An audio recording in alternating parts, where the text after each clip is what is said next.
Bonjour Jean-Pierre Ponsard. Bonjour à vous. Vous êtes professeur à Polytechnique et vous êtes co-directeur avec Gaël Giraud de la chaire Énergie et Prospérité de l'Institut Louis Bachelier, chaire dont les travaux visent à éclairer les décideurs, privés comme publics, sur les grands enjeux de pilotage de la transition énergétique. Alors aujourd'hui, on va parler plus spécifiquement des enjeux de mobilité durable. Alors est-ce que vous pouvez nous dire pourquoi est-ce un sujet important?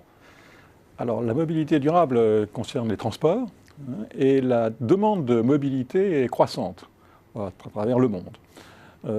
D'où deux types d'enjeux. Un enjeu global qui est lié au fait que les transports utilisent massivement les énergies fossiles, d'où des émissions de gaz à effet de serre, ce qui représente déjà une fraction très importante des émissions globales, fraction croissante.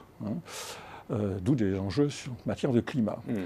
Un autre enjeu plus local, régional, c'est que l'utilisation, la multiplication du transport génère des problèmes de santé publique dus aux émanations, cette fois, de particules fines, par exemple, d'oxyde de carbone.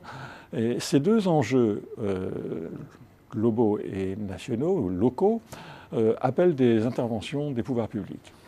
Alors quels sont les leviers pour changer la situation? Alors, tout d'abord au niveau de l'intervention des pouvoirs publics. Cette intervention se manifeste de deux formes. D'abord sur l'offre, à travers des normes, par exemple, pour maîtriser les émissions, et également au niveau de la demande. On connaît les restrictions mises en place, par exemple, à Paris pour la circulation en matière selon le degré de pollution des véhicules.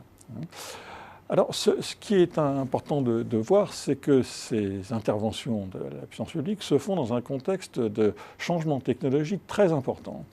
D'une part, les véhicules, maintenant, se développent les véhicules électriques, véhicules hybrides, mais aussi il y a des interventions au niveau de nos moyens de transport dus à l'apparition de plateformes.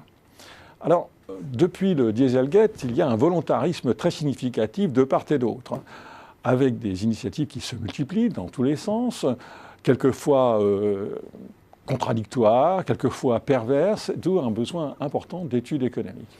Alors justement, quelles sont les clés de succès qui font de ces initiatives des initiatives réussies? Est-ce que vous auriez des exemples? Alors, les travaux de la chaire en matière de mobilité durable ont mis en évidence trois points.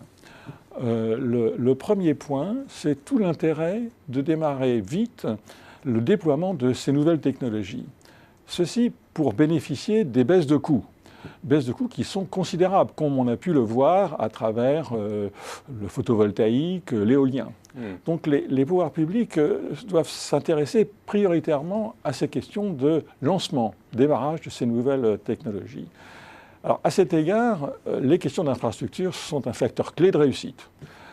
Le troisième point sur lequel on a travaillé porte plus particulièrement sur la filière hydrogène. La filière hydrogène est beaucoup moins avancée dans son déploiement que la filière électrique. Mais tous les deux sont quand même à un niveau très très bas encore. Alors, la filière hydrogène aurait quelques avantages à terme, en matière de stockage de l'énergie, en matière d'autonomie et de réapprovisionnement des véhicules, beaucoup plus rapide. Alors, nos travaux ont montré que eh bien, les expériences, les programmes pilotes menés dans ce domaine, notamment en France, devraient être menés de manière beaucoup plus ambitieuse. Eh bien, merci beaucoup Jean-Pierre Ponsard pour cet éclairage sur ce sujet très vaste. Et justement, pour ceux qui veulent aller plus loin, je renvoie au cahier de l'Institut Louis Bachelier, numéro 25, il est sorti en juillet 2017, ou alors au site de votre chaire Énergie et Prospérité. Merci encore. Eh bien, merci pour votre invitation.